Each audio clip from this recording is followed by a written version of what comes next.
So we're in the midst of a pretty prolific moment in the tomato crop this year. It's just an absolute bumper crop.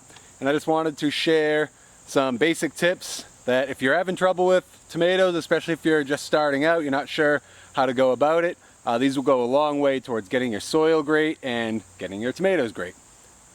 So I could just end this video in pretty much 4 or 5 simple bullet points, something like that.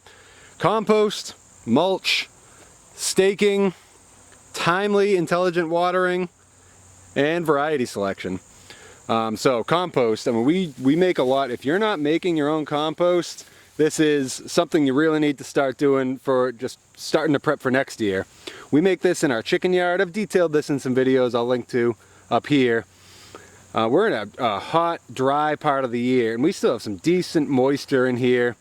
I haven't really done much watering, and a lot of that's due to the mulch. But if you start with compost-rich soil, that holds so much moisture in that these can tap into while they're fruiting, and adds nutrients, fertility. You don't have to be up here fertilizing, and it's just a compounding effect every year. Then this leaf mulch, again, this is just a free resource. Same with everything that the compost is made out of. Completely free. You don't have to buy bags of it, and it will make the best fertility year by year. So compost, compost, compost, mulch, mulch, mulch. That'll just set your soil up for years. Staking too, I'll go here for number 3. If you're not staking your tomatoes, you really have to. Well, you don't have to, but for clean, prolific crops like this, it really comes in handy. If you just let them sprawl, they'll happily grow, but it's kind of a mess to get in there and harvest just to see what's going on. Also down here, where it's moist, diseases will ravage a lot of the foliage and the fruit. But up here, where we get this nice breeze and this nice sunlight, sun rises up there and just gets all day sun, that'll dry any wetness out for fungal pathogens. You'll end up with clean, beautiful fruit like we have in here. And it just makes it easier to harvest too. I can get right in here, I don't have to dig around in there.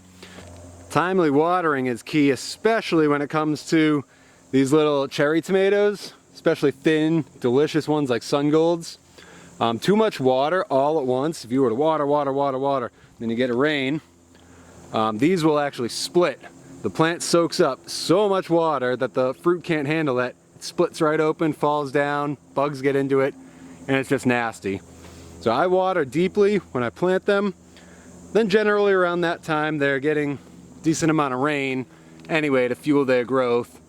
Then right when they're starting to set a lot of fruit and getting that first blush of color, then I water them nice and deeply so they can, you know, obviously support that fruit set.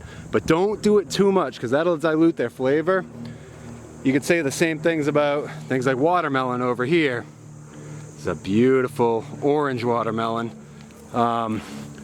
They need enough water to support the water content that's in there, but so much at the end of ripening and it'll dilute the flavor. You want as much sugar in there as possible.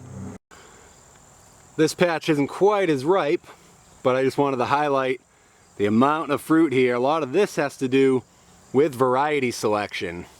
Now this is a plum tomato called Granadero, and it is very prolific, and they come at you in a very short window of time. So if you're trying to can a lot of tomatoes, but you're not trying to do it over 2 months, you're just trying to do it over a month, a variety like this that comes at you all at once, it's a great variety selection. If you want things more spaced out, then you can look for varieties like that.